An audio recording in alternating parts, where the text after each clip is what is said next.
Hi అండి, welcome my channel. ఈరోజు అయితే లెగ్ పీసులు అయితే తెచ్చుకున్నాం మేము. ఇగోండి 4 పీసులు అయితే తెచ్చారు మా వారు.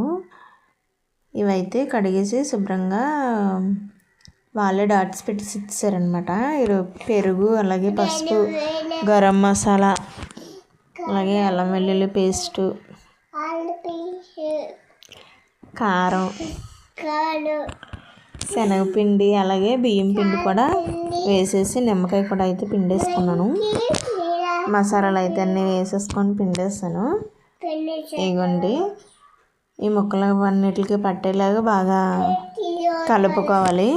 చూడండి, నేను ఇక్కడ వాయిస్ ఇస్తుంటే మా పాప అక్కడి నుంచి అయితే మాట్లాడుతుంది, ఎక్కిరేస్తుంది అనమాట. ఇగోండి కారం కూడా వేసేసుకున్నాను, అలాగే టేస్ట్ తగ్గట్టు సాల్ట్ అయితే వేసేసుకున్నాను. ఇగోండి ఇదైతే ఇప్పుడు కలుపుకోవాలి.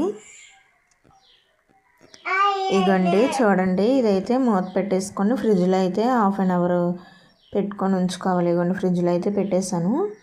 1/2 అవర్ తర్వాత ఫ్రిడ్జ్ అయితే ఓపెన్ చేసి ఇగోండి చూడండి. తర్వాత అయితే ప్యాన్ పెట్టుకొని స్టవ్ పైన అయితే ప్యాన్ అయితే పెట్టేసుకొని ఆయిల్ అయితే వేడి చేసేసుకున్నాను. వేడైపోయింది. ఇగోండి చికెన్ పీసులు అయితే వెంటలో పెట్టేసుకున్నాను, లెగ్ పీసెస్. కానీ టేస్ట్ అయితే చాలా బాగా వచ్చిందండి. ఇగోండి ఎక్కువసేపు అయితే ఉడికించాలి, పచ్చిగా ఉండిపోద్ది కదా. హైలో పెట్టకూడదు, లో ఫ్లేమ్లోనే ఉడికించాలి. ఇగోండి అలాగే 4 పీసెస్ కూడా ఇలాగా ఉడికించేసుకోవాలి. ఇగోండి ఈరోజు అయితే చాలా బాగుంది చికెన్ అయితే. ఇగోండి తర్వాత అయితే ఉల్లిపాయలు, అలాగే నిమ్మకాయ అయితే ఇందులో పిండాను కదా. ఇగోండి, థ్యాంక్ యూ.